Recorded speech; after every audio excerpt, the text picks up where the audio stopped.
Hello and good evening, everybody. Welcome to this evening's session on mental health at the workplace. Um, Thank you for joining on time, those of you who are here. And we will start on time, and I'm sure others will catch up when they join. Okay.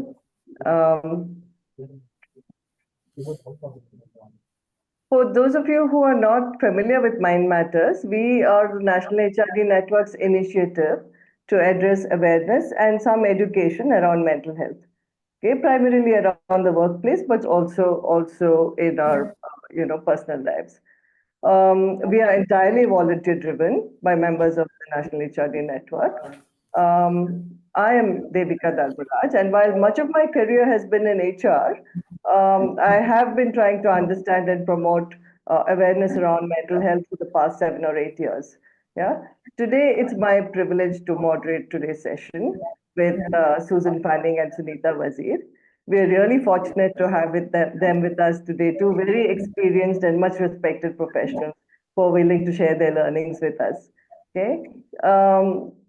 Susan Fanning, and let me just put her on spotlight.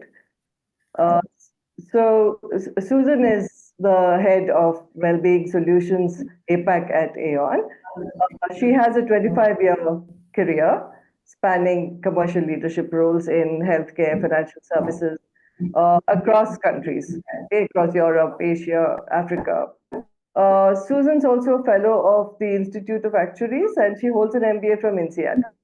Um, she's got diverse experience in different sectors, healthcare, financial services, and right through from startups to more established institutions. So glad to have you with us here today, Susan, and we really look forward to hearing your perspectives. Just adding Sunita Wazir here. So Sunita, many of you already know her. She's an integral part of the National Study Network as well. Currently head of transformation and global health and well-being at Unilever. Okay, Sunita comes to us with about 27 years of one more. Sunita comes to us with about 27 years of experience across, again, different geographies. And don't let her youthful looks fool you. She's got a wealth of experience behind her belt. Yeah. I think with this kind of experience, Sunita has come to us with also, having led large company-wide initiatives on change and transformation. We're really grateful to have her here with us to share her experiences as well. Welcome, Sunita. Lovely to be here. Thank you so much, Devika. Really looking forward to this conversation. I'll just set the context for the audience so that they know what we're going to be talking about today. With the WHO theme for this year being mental health at the workplace, the focus of today's panel will be on what workplaces are doing to recognize and address poor health. Okay, we are not going to be talking about clinical aspects of mental health in this session. Yeah, rather we'll be looking at how it looks in the workplace, how it impacts the workplace, both at individual levels and business levels, perhaps, and what can be done to mitigate and support poor health at the workplace. Yeah, the premise here is the assumption here is that people in workplaces are affected by, yes, the workplace itself, but also by many factors outside the workplace. Yeah, so given that they could very likely be in the workplace already in a state of poor health, the way one is the workplace itself shouldn't make it worse, but rather should be able to support them to recovery. Okay, so this is the context of today's discussion. I'm going to address questions to both of you, and I would like the other to add on. At the end of it, I'm sure there's a lot we can cover today. So I'll just try and do as much as possible in terms of the questions I ask you. Yeah. So my first question to Sunita. Sunita, in your experience, what do you think are the ways in which businesses can be impacted by poor mental health? Yeah, thank you, Devika. And, I'm so delighted to be here to share the learnings. By no means do we feel we know everything, but by sharing, I think we can learn from one another. So, how are businesses affected by mental health or by poor mental health? And what really happens when people don't feel well or when they don't feel safe, psychologically safe, or they feel like they might be judged because of mental health? Because the reality is, within our markets, within this part of the world, stigma surrounding mental health is huge, right? We all know this. We know how we speak about mental health behind closed doors. People fear judgment, they fear discrimination. And in fact, the barriers that creates can actually exacerbate their mental health issues themselves. What happens then is there are two or three outcomes that we can't resist or we can't really change. One is it hinders the individual's progress, right? They're unable to perform, they're unable to deliver, they're unable to think. Because when you're in danger, think of it as a proverbial tiger, right? When the tiger is chasing you and you're afraid, you are not going to be able to perform, which means you can't produce and deliver what is needed. The second piece that actually comes back, welcome back, Devika. I think we lost you for a moment on camera, but so I was saying, firstly, there is fear that the individual carries because of the stigma, because they are suffering, and that can actually make their mental health worse. The second is you can end up having a really toxic work culture, right? When people are suffering and they're silent about it, they start to go around each other. They're afraid they can't do what they need to do, and others can start to react and respond very differently. And that poor mental health will keep declining. But I think the most important one that affects business in every way is the impact on workforce productivity. That impact can actually lead to, and we know the numbers are growing, right? Our region is facing huge numbers. Mental health disorders on the rise. 20% people in this region are now affected, in APAC, are affected by mental health issues. And those are younger generations as well, right? Young people, young adults, they are facing such huge issues. So what poor mental health does is there's significant workplace stress that can lead to absenteeism, that can lead to lower productivity and higher turnover rates. So we don't want to lose good talent. And unfortunately, poor mental health will mean talent won't stay with us. So lots of people impact, lots of business impact. Let me pass to Susan to add something to that. Susan, you're on mute.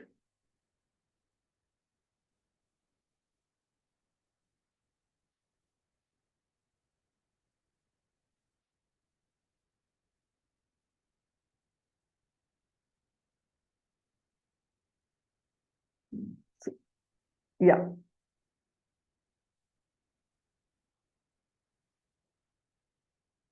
No, Susan, I'm so sorry, we can't hear you.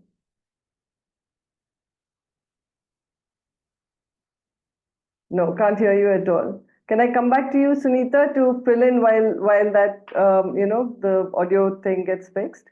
Yes, sure. Please go for it. So I was when you said younger people, is there a generational difference in statistic of how mental health is? Yeah. Yeah, do you see that? Absolutely. Yeah, there is actually, if you look at the data, right, it shows you that young people and adults, the World Economic Forum actually says that 60% of employees in APAC are affected by workplace stress, which Mm, leads to all of these ill effects. But a huge number of that are younger people. Now, we know we have a multi-generational workforce, right? We have 5 generations. And if 50% of the global population is affected by some issue or the other at some time or the other, and so many of them don't seek treatment, that is actually then going, one work, sort of one generation to another generation to another generation. And yeah. while we keep offering different solutions, because culturally there Mm, isn't confidence that people should speak up and share their mental health issues, many of mm, them don't seek treatment. So it's almost like a vicious cycle, right? The stigma causes you not to talk about it. That worsens your mental health. You're not seeking treatment. You're not seeking support. You're not speaking to anyone about it. And that mm, worsens the whole situation. And for younger people, that can actually have much more harmful effects. They don't have years mm, of relationships. They don't have deep ties. They don't have those networks when they come into the workforce. And this can cause really a lot of yeah. overwhelm. I'll try and pull out some of the statistics around Yes. young So people. what I'm hearing you Impact. say is that it's really, really important to have safety, psychological safety at work, or openness at work where I can speak up. about, yeah, regardless of which generation I am part of. And how to speak up as well, right? See, if our solutions are all tailored to generations that are earlier, one size fits all approach cannot work, right? You can't have the same form of True. access to support. You've got to have tech driven, the way the way different generations respond to support as well, right? It has to be in their language. It has to be what each individual needs. You can't, of course, have 2000 different ways of offering support, but the support should be flexible enough to offer tech access, chat access, bots, AI. There's so many different ways that people communicate and learn. So that has to be something that we factor in our workplace plans. Thank you, Sunil. Susan, are you back? No. Would you like to just log out and log in again and see whether it works? Yeah. We'll bring you back in. Yeah. Thank you. We can keep cracking on then if you like. Yeah, Sorry, everyone. This is it. This is what puts pressure. We shouldn't feel pressure. It's all right. Technology issues happen. Let's not have a breakdown over this, right? Let's just figure it's okay. Let's breathe through it and keep talking. Yeah. So, how would if we talked about how stress can show up in organizations. Stress can show up in any part of your life, really, isn't it? But what can inform managers? What are some of the signs that can inform managers that they could be a challenge? And this is, such a lovely question, because I think we all need to be educated around this, right? There are such visible signs. Now, I want to be clear. I know we said we're not talking about the medical side of mental health, but as you look at the spectrum, right, there is good mental health, there's declining, there's poor, and then of course there is the whole spectrum of mental ill health. We need to educate our line managers, first of all, to have honest and open conversations with people, right? How will they have those conversations if they don't identify the signs as mental health or declining mental health? So some of the visible signs that you will have is changes in punctuality or absence, different eating habits, if the individual starts to increase dependence on things like smoking or drinking, has rapid mood changes, or says complaints, right? Says, I'm not able to sleep, starts to feel really unwell and has varied symptoms like stomachache, headaches, or is always feeling on edge. That's another sort of reported symptom or complaint that the individual will tell you. So some you can see, some they will tell you. But I think the key is when you see observed changes in the work behavior. Suddenly, if someone is no longer able to deliver things with energy, their energy drops, they're struggling to take action, there's changes in their relationship with their colleagues. They're more confrontational, they're not collaborating, and they don't take any downtime. That's a big giveaway. If someone's always on, they're not taking breaks, they're working excessively long hours, they're not recovering, that's a sure shot sign that this is deteriorating mental health. And leaders will have to find the language, line managers have to find the language. I think Susan's back. So Yes. Susan, why don't I pass to you? Okay. The question was around signs and symptoms. Over to you. Can you hear me okay? Yes, now absolutely clear. Thank you, Susan. Wonderful. Amazing. Celebrate that. So,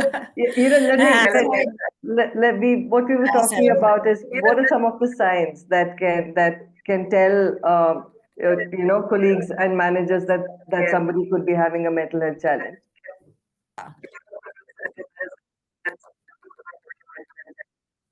So I think there's a number of different in terms of one of the key ones is changes in behavior or mood swings. And when people start to withdraw from social interactions, you can also see a decline in work performance.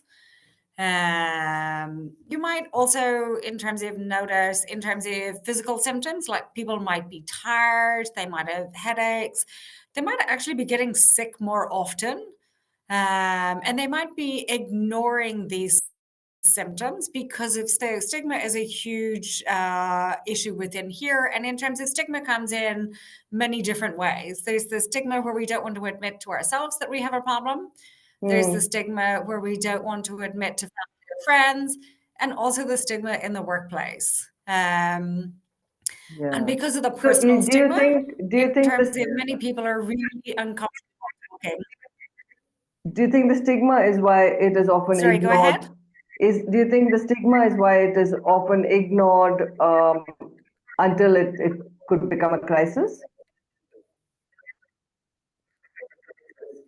Absolutely. In terms of, and it's why, in terms of, if somebody sees something and they ask a colleague or a teammate, in terms of they might just brush it aside. And because the person has said, oh, it's fine, everything's okay, in terms of they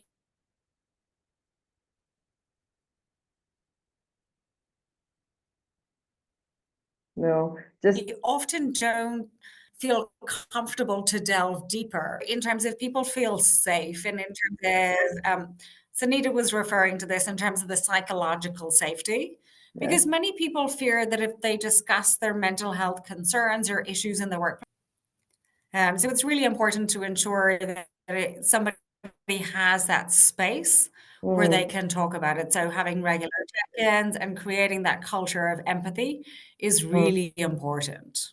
So could you share with us a couple of things that perhaps you all have done at your organizations to address this challenge?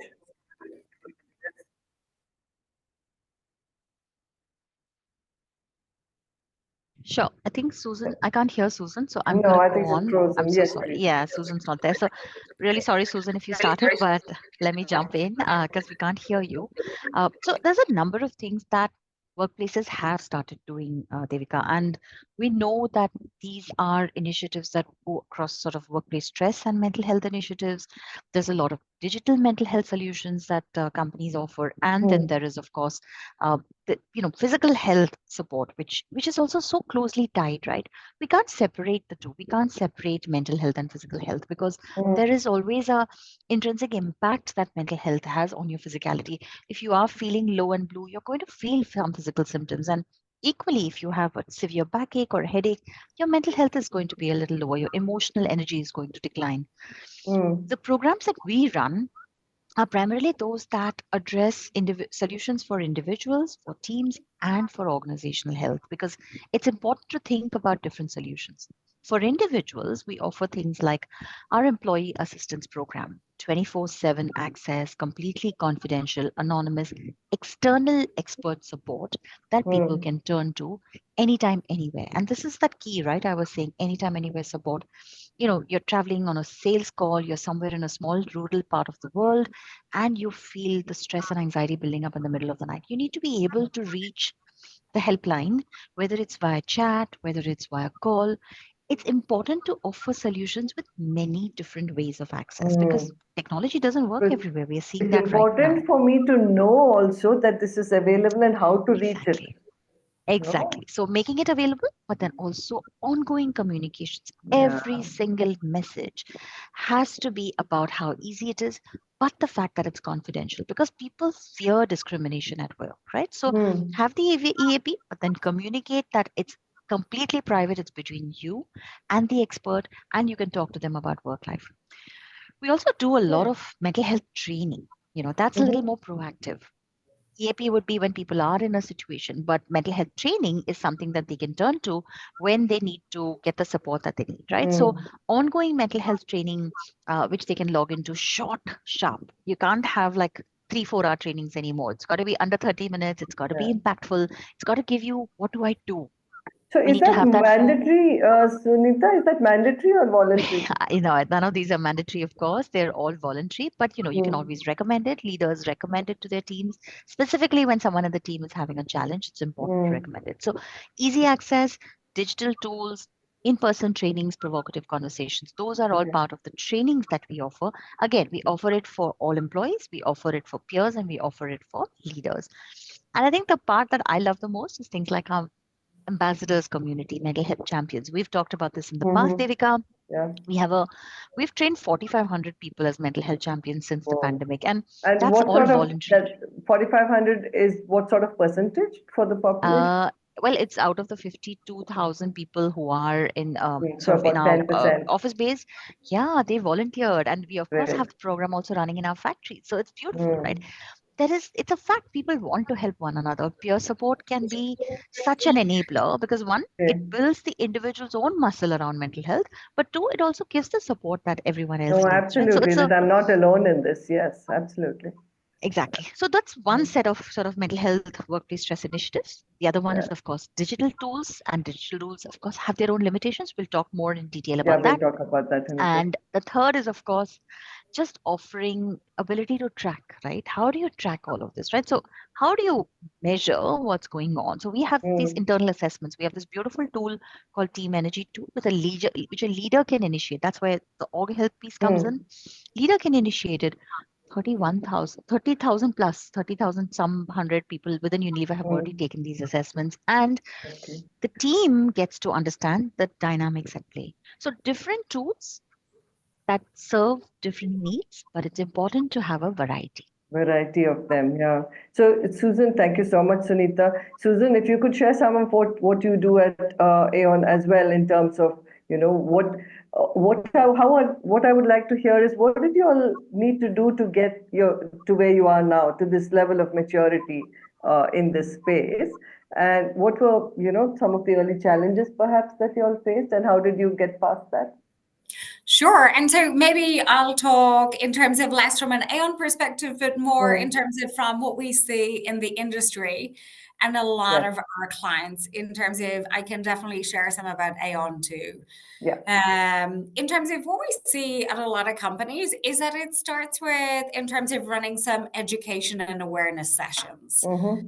And this just creates a basic atmosphere and culture where, in terms of people are informed and aware, and there is a desire to, in terms of to learn more and to seek out, in terms of whether it's an EAP, to take part in a mental health first aid training, in terms of to become a mental health ambassador, but whatever that is.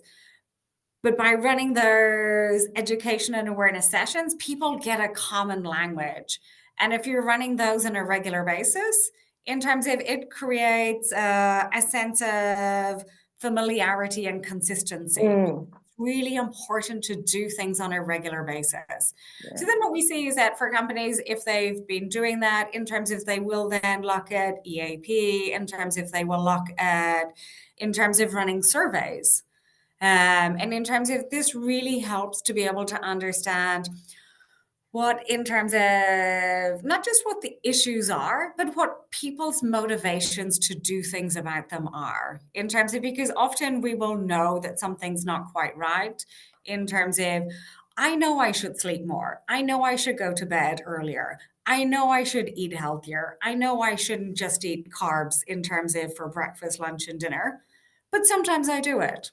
So it's in terms of what is it that would motivate me to do something different and to reach out. So for companies, it's really important to know that and not make assumptions. So how would you know that? Is there some, how do you gather that data? So there's a number of different ways of looking at it. So for companies, if they provide health insurance benefits or medical benefits to their employees, they can take a look at all of the health claims data. And in terms of take a look at whether there are underlying mental health risk factors that are showing through in there. You can take a look at your absence data. So if you have a lot of unplanned absence, that will probably indicate that there are some issues that are there. And especially if you have those in parts of the business where, in terms of you're struggling to retain people, there's definitely something that's worth delving in deeper.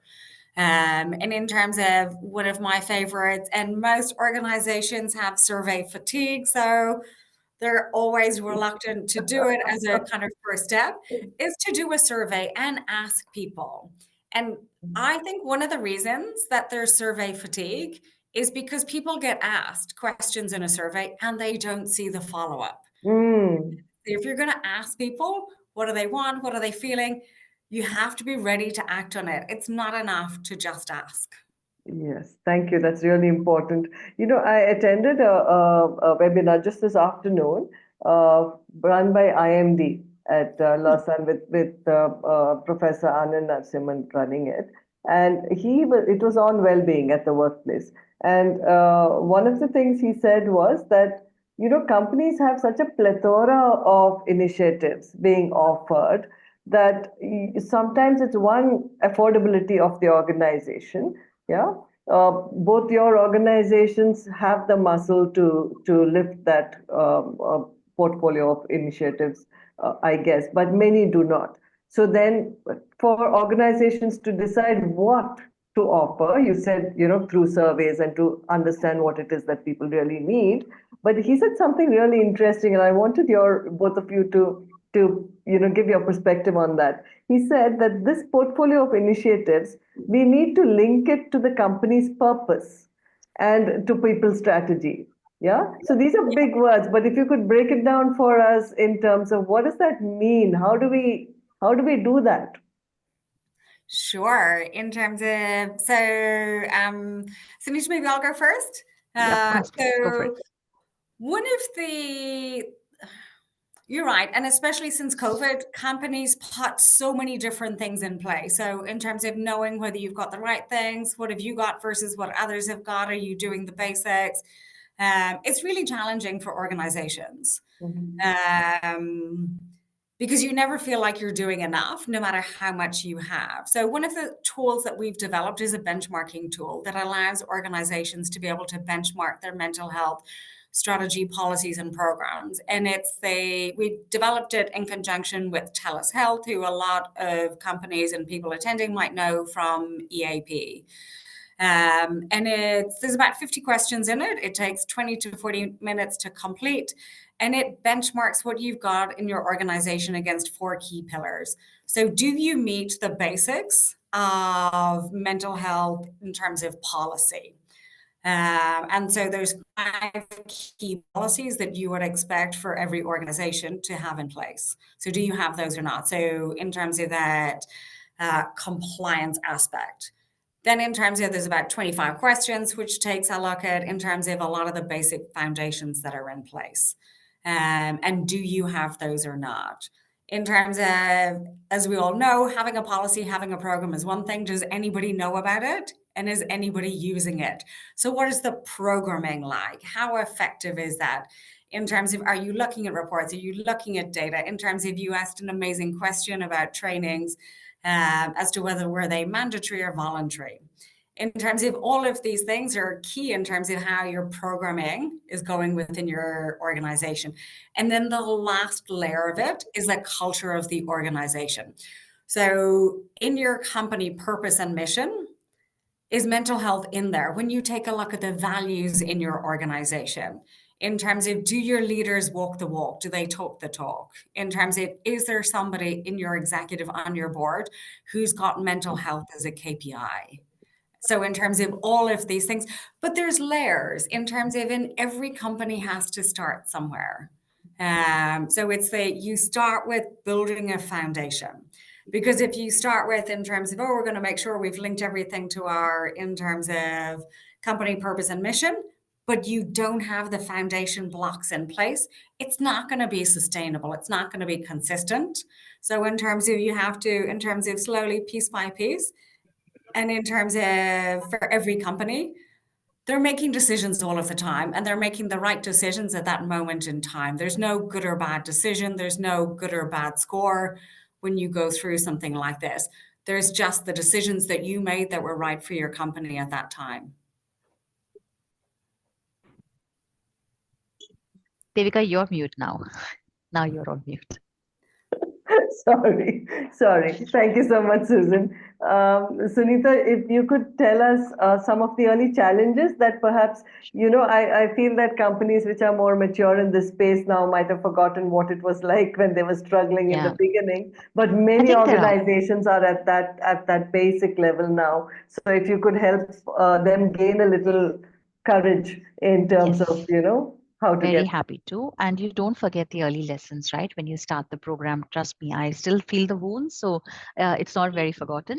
And I'll talk about 3 or 4 pieces, right, that matter. But let me just round off what Susan was talking about purpose, right? There's company purpose, which is how it's a part of your business. And there is individual purpose, right? And, we've done a lot of work around individuals finding their purpose, because unless you feel connected to the work you're doing, unless you feel the values, the way the company's working works for you, You're going to be under intense pressure. If you're working in an industry that goes against your, it's not in congruence with what matters to you, you're going to really have a hard time. So now, what do you do as an organization uh, to help people identify their purpose? How do you make it possible? How do you make it possible for you to work in spaces that give you the joy that you feel like your work is adding, contributing to the planet? And again, I love talking about the younger generation. Sustainability matters so much. Climate matters so much. How are we as organizations continuing to do these pieces and respectful of these expectations that the next generations have out of us? This is not wokeism or anything. It's a reality. They're protecting their planet because many of us will be gone and they need it for the future, right? So I think those are things we need to really be clear of because all these have an impact on mental health. But going back to what are the challenges? There are many challenges, and this can seem like a really complicated place. The first thing is a lot of people say this is just fluff, right? I mean, do you do a yoga or a Zumba session? That's all very transactional. Those are experiences. You don't need experiences that make it very visible. In fact, you need to go deeper. Like Susan said, start with the data. Start with what people are saying in the engagement survey. Always start with that and know that if you haven't started with that information, then you're just doing what you like. So if you're doing what you like, then that's only going to serve you. It's not going to serve the larger population, right? So start with data, start with crowdsourcing. That's important. But you will find challenges because everyone wants something different. Everyone's an expert. You go on Instagram, thousands of people are giving you advice on how to cook, how to eat more nutritious food, how to run better, how to meditate, how to. There's just too much information out there. So how do you then, as someone that's organizing, as if you're the custodian of health and well-being, you're going to face a lot of complexities. So know that there are too many providers. Don't depend fully on a provider. I actually participated in an award process a few years ago. I think it was Aon Hewitt only. And interestingly, we won the award, but the teams that didn't win, and I'm saying this, quite publicly now, they didn't win is because they handed over all their well-being work to a third-party provider, expected them to run it, and thought that that was great. That's not true. So transactional work is not good.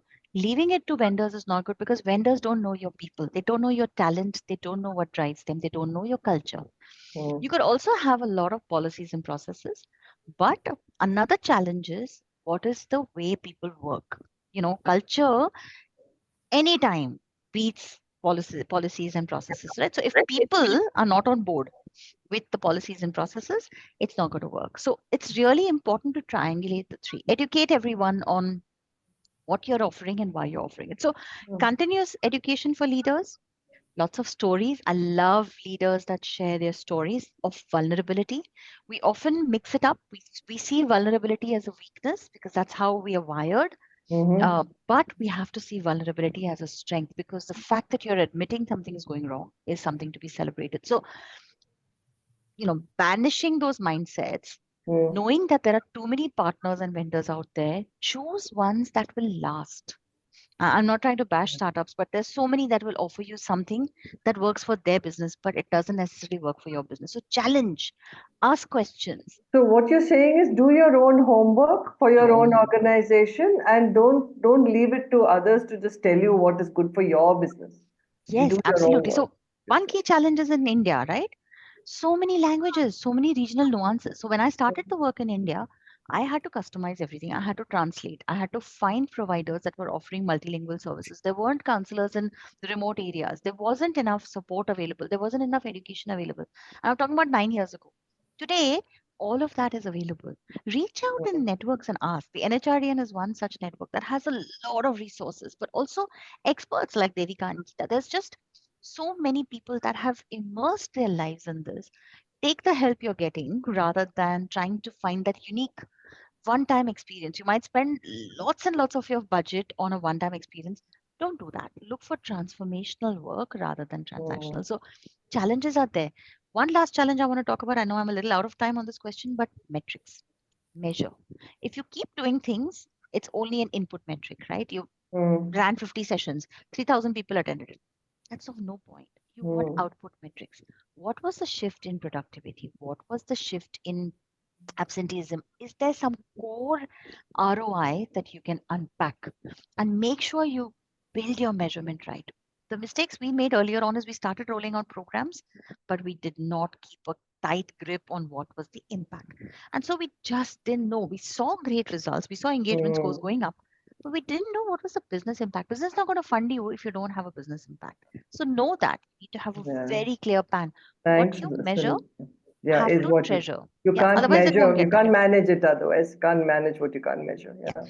absolutely. So, Susan, if you could just add to that, please, in terms of what or some of the measures that people can relate to readily, in their work life, that could help them understand whether something is working or not working. What would you measure?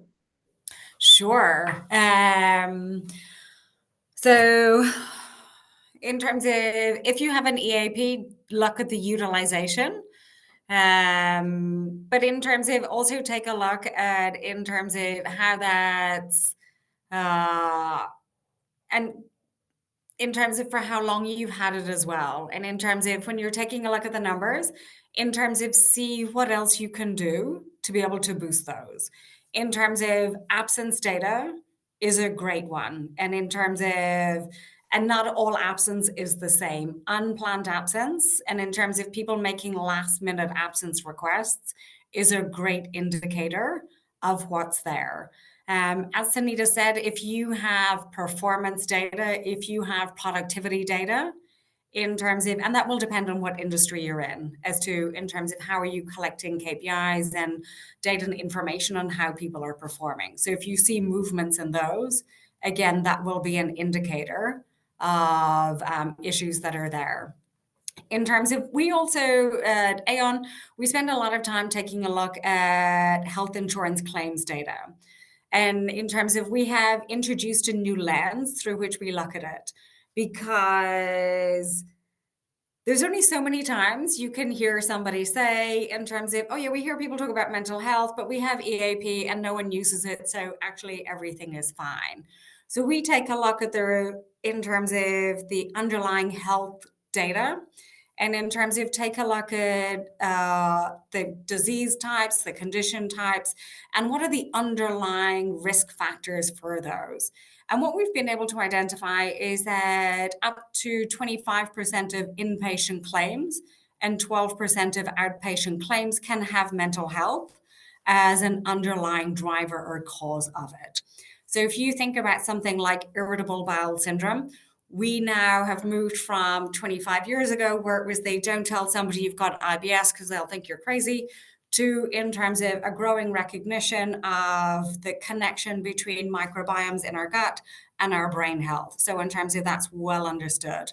For allergies, for skin disorders, for a number of different areas, there's a strong correlation between mental health and in terms of those particular conditions. Another great example is something like musculoskeletal or office syndrome. And in terms of, because when we get stressed, we hunch up, we become smaller, we in terms of come forward. So again, when we were talking earlier about what are in terms of things to watch So be out for in the observant office, about if these you see, things, yes. so in terms of, yeah, there's a lot of great data and information that you can look at and track as part of that. Yeah. So, there's a comment in the chat that very few companies give importance to mental health. Yeah, even the large ones, smaller ones, it's worse, etc. Can you help us to think through how do we, if we are convinced, but we need to present this to our management and get them to move the needle a little bit. How do we do that? What is it? What are the things to present that will make business sense to them? And so we have, in terms of, developed that, one of my colleagues came up with this term in terms of the cost of doing nothing. So just because you're not doing something, or in terms of, it doesn't mean that in terms of your business is not paying for it, because you're already paying for it. So you take a look at your productivity data, everything that Sunita said, right? Take a look at your presenteeism data, your absenteeism data, your productivity data, and your health insurance claims. So like I said earlier, in terms of, most companies are looking at double-digit increases in health insurance claims, in terms of they can be 30, 40, 50% increases coming through for companies at the moment.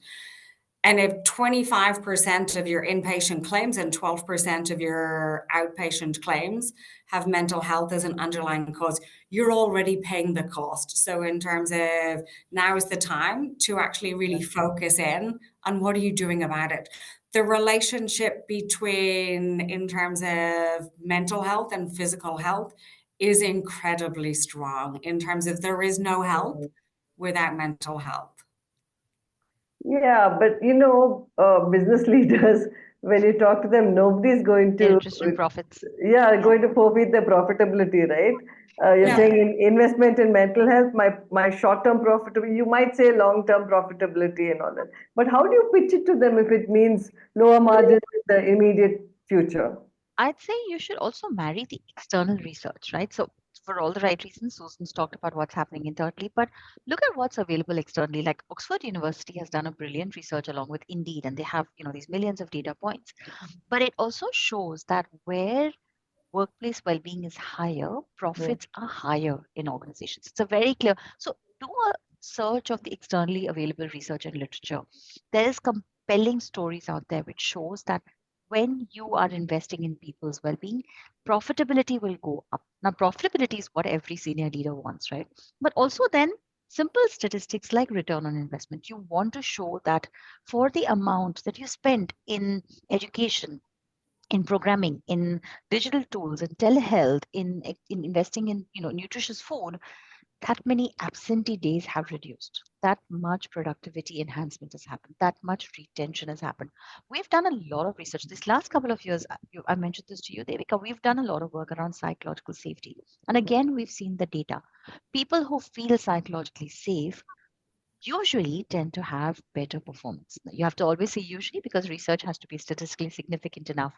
But there is proven information that we have that shows that there is a strong relationship between feeling psychologically safe, which means you're at ease, your mental health is reasonably okay when you're feeling safe, you have a voice, your opinion matters, and therefore you perform better and you get rewarded better. So we've So done you're that saying use analysis. that data. This data is available from the outside world. You're saying collect it, use it in your presentations. Unfortunately, And the academic exercises are important, even yeah, though you might want to go with emotion. It's good to take care of our people. We have an EVP. We want to be the best employer. Yes, that's all right. that. And profitability, productivity, Mm. performance. Those are the three golden P's for your senior leaders, right? So bring it to them. Use examples, use stories of individuals that have gone through transition and transformation and talk about that, right? That's also important. Mm. Yes, share the cases. Yeah.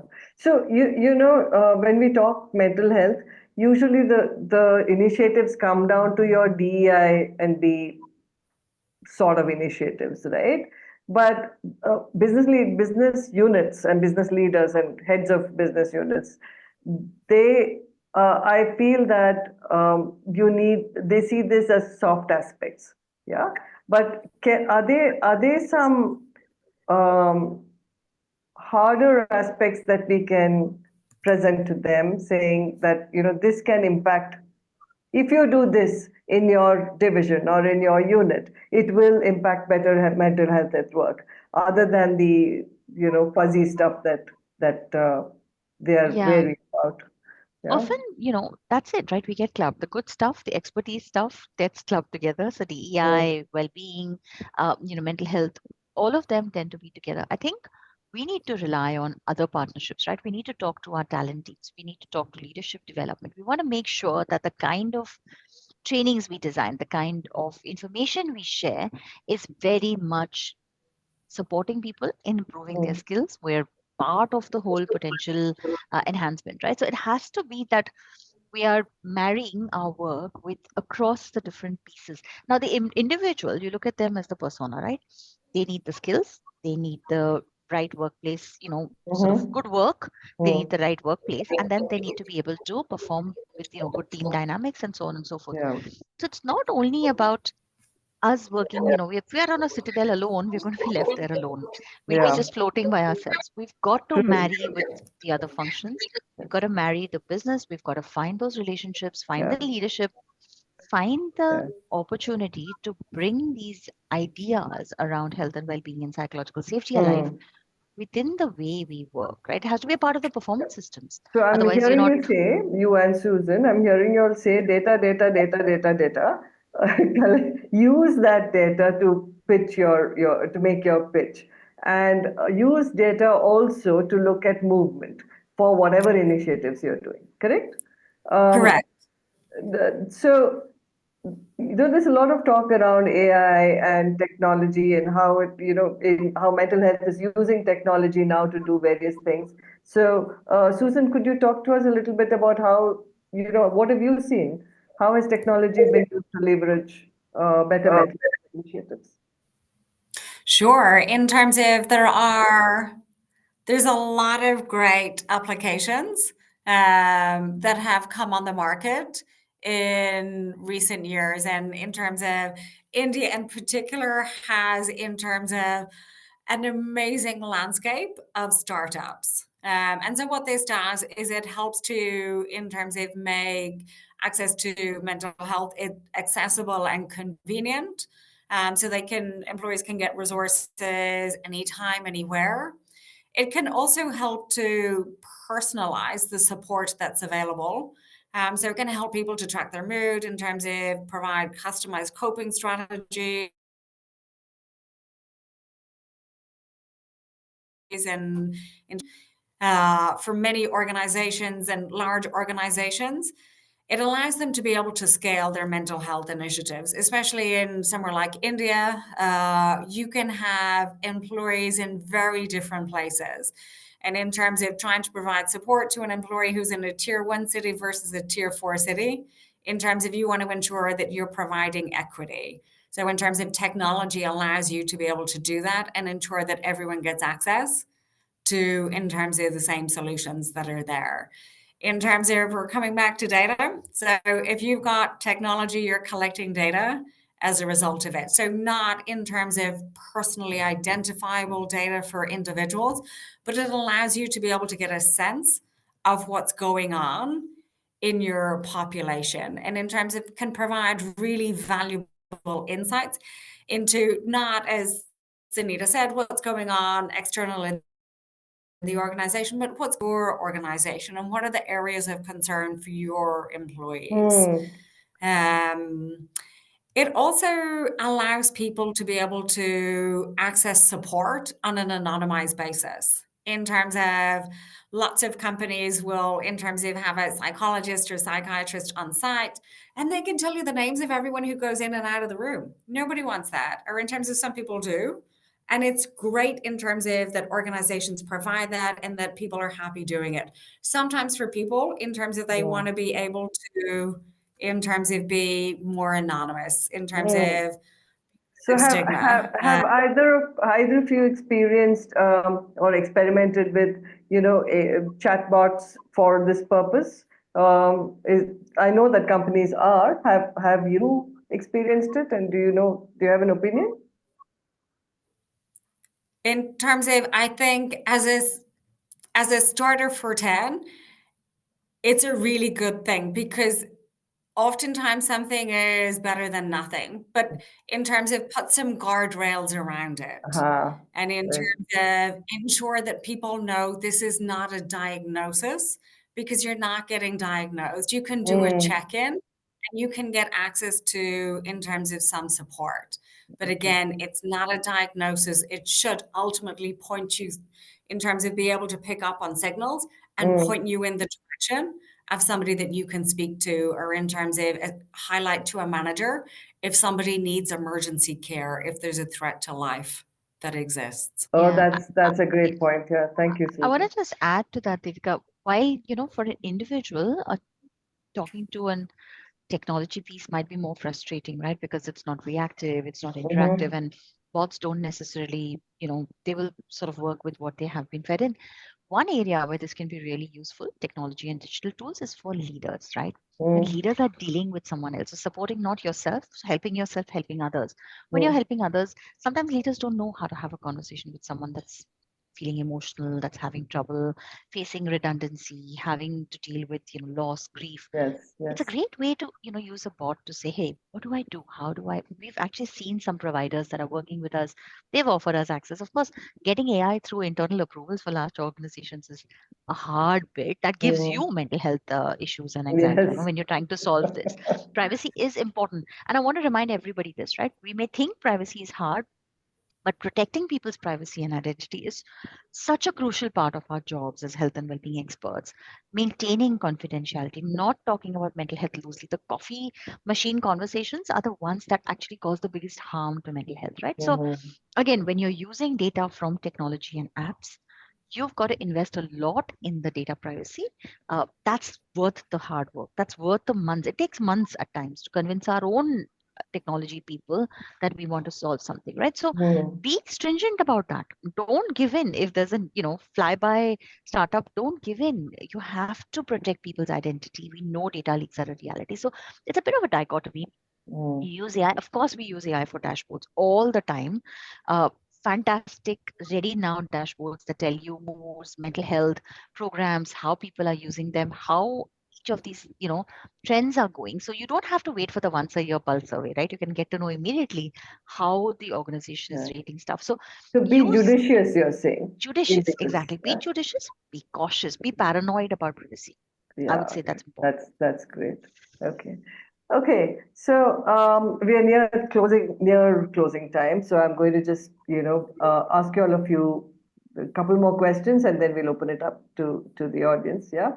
So I'm going to do a little bit of a rapid fire, 3 questions to each of you. Yeah. So Do we get a hamper from Karan Johar after that? from Karan Johar, Right, we'll go with it. I'll send you a copy. Okay. So Susan, um, we all have tough days, right? So what's your go-to for recovery and bouncing back? In terms of, so one thing that I have picked up in the last year and a half is golf. And in terms of sometimes just going and Oh, whacking a ball, or in terms of whacking a tennis ball, in terms of yeah. just it's It's very therapeutic. just hitting something hard. I'm bad at it, really, really bad. Sometimes in terms of it doesn't leave the ground, but that's okay. Yeah, that's good. Thank you. Sunita, what's your go-to? Anyone knows this, that if you know me, if you've seen my profile, it's always running. Running is Running. my medicine, it's my meditation, it's the way I do it. It's 14 years now, and I hope I can always keep running, right? So when I don't run, I feel like I use a very rude term, but I can't handle the workplace politics and all for without running. So it's Mm. really important for me. It's a reset, and Yeah, I so invest in I that. guess, Yeah. guys, audience, everybody, it's like for both of them, it's physical activity. So there's such a big connect, right, between physical activity and the endorphins going around in your body. Okay, next question. This for you, Sunita. Share a wellness habit that you picked up that has surprised you with how effective it is.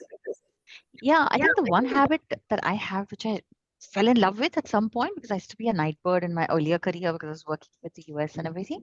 I sleep early and wake up early, right? So waking up early, which people hate, like there'll be people who say, I just can't wake up early. But I absolutely love, as a parent, as a working professional, as someone who travels a lot for work, waking up in the morning and that first half hour or couple of half hours with my cup of tea, that is something that surprises me. It's the thing that makes a Oh, that's difference nice. to the day, right? So just invest in that.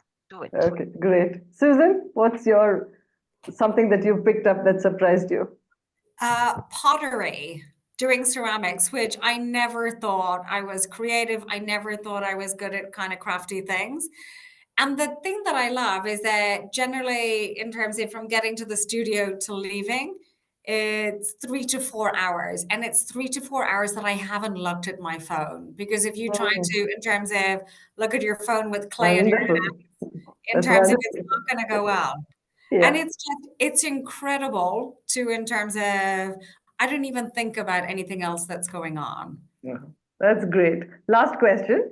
If you could add one well-being initiative or benefit to your workplace, what would it be? It can be something crazy. No Yeah, I'm going judgment. for naps. Yes. Naps. I think we need naps. We need naps at workplaces. I wake up at 4 in the morning, right?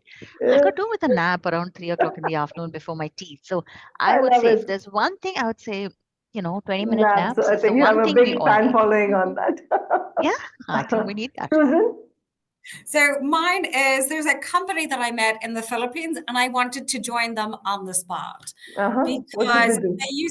they used to offer gym membership. And in terms of, it was available for every employee. If you join a gym membership, they would reimburse. They took the same money and they said you can use it on whatever you like. So in terms of some of the female colleagues used it to go to the hairdresser to get, in terms of their hair done, they would use it for a facial. They would So use nice. it to buy a bicycle for their child. In Lovely. terms of whatever it was that was going to bring joy and happiness to them. So, employees of Aon APAC, you know what's coming up next for you. I hope so. I'm advocating for it. Yeah, Right. but mine is free. Okay. You don't spend any money on naps, right? You just let people nap. It's free. It's a Oh, benefit. so your but business leader would not agree with that. No, Sunita, you're napping on office time. napping, it's So exactly yeah, work productivity time loss. But yeah, right. that's So what it that's is. something Yeah. we need to talk through. Okay, so a couple of questions from the audience. Um, Naveen, how to identify mental health issues, we are not going to talk about here because this conversation is not about that. But we have many other sessions where we do talk about it. I encourage you to join that. Yeah. Ankita asks, mental health awareness in India is taking place, but at work still has stigma with employers, making it a profit loss initiative.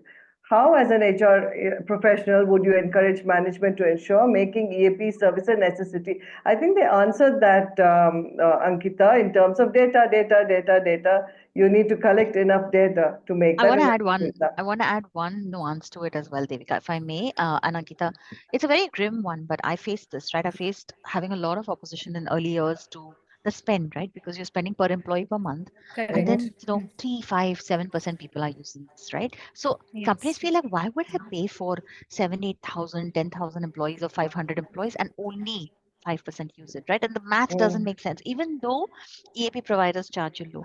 But I think we've got to think of the cost of doing nothing, like Susan said, right? Yeah. If someone who is distressed or devastated does not get the support they need, there is suicidal ideation, there is some form of harm, there's some form of harm to self or harm to others. Those cost your company so much more. So that's the thing I usually did when someone challenged me. I said, hey, do you know the cost of what happens if someone has a breakdown? Do you know the cost of losing someone? They don't come back, return to work is delayed, they're in the That case is so management situation, powerful.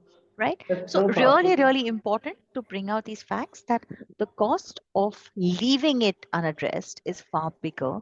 And then the EAP cost is like small change. Yeah, it's a small change compared to that. Yeah. That's lovely. Thank you. Thank you, Sunita. Sunita. Anand has asked, what can be the top 2 or 3 measures? So I'm going to ask you for one measure each, please, because we've run out of time, to check the effectiveness of mental health initiatives. You have come up with quite a few, but if just one top one that you can recommend, please. See, we ask these questions. We have an annual health and well-being survey. We love surveys, right? Both Susan and I, we just love them. So we ask an annual survey, and we've seen how people have found that speaking about mental health at the workplace just improved year on year. The ability to speak up about mental health at the workplace, we know it's happening because the number of people rating favorable is increasing. That means you're addressing stigma, right? Good enough. Okay, super. Susan. Thank you. In terms of, somebody put in the chat earlier around taking a look at exit interviews. Many people in exit interviews will be politically correct. So instead of just looking at, yes, look at your exit interview data, but also take a look at the trends for where exits are happening. If they're happening in particular teams, in particular functions, under particular leaders, in terms of, it again can put a spotlight on an area that perhaps needs deeper dives into it. Okay, thanks, Susan. So last question, if you can recommend a mental wellness book. One book. I've got one. I don't know if you all know Sonali Gupta. In fact, she was at one of the earlier panels with me. She's an Indian psychologist, a counselor, and she has written a lovely book called Anxiety and, Overcome It and Live Without Fear. Her new book is about grief, but about mental health in particular, Anxiety is a lovely book by Sonali Gupta. So definitely one that I have enjoyed reading. Susan. In terms of, for me, it's a book called Sleep, and it's the myth of 8 hours, the power of naps. And it's by Nick Littlehales, who was the sleep coach for Manchester United, for the British Olympic team. And it's just amazing in terms of if the behind in terms of the naps that Sunita was saying to roll out in the workplace, this is the book to read. Thank you. Thank you both so much. I'm going to request Geeta to come and join us here. Yeah, if we can do that quickly, please. I'm sorry, Yeah, I have to go jump to ahead. another call. Yes, But Geeta, Geeta. over to you. Thank you all. I know everyone, even the participants are dropping, but this has been such a fantastic conversations, light and yet so potent, and delighted to have been, partnering with you both, Sunita and Susan. And I think this really deserves a 2.0. So we're not letting you go so easily. And we're looking forward for another round of conversation because there is so many nuances that we have. Thank you so much for taking the time, Sunita and Susan.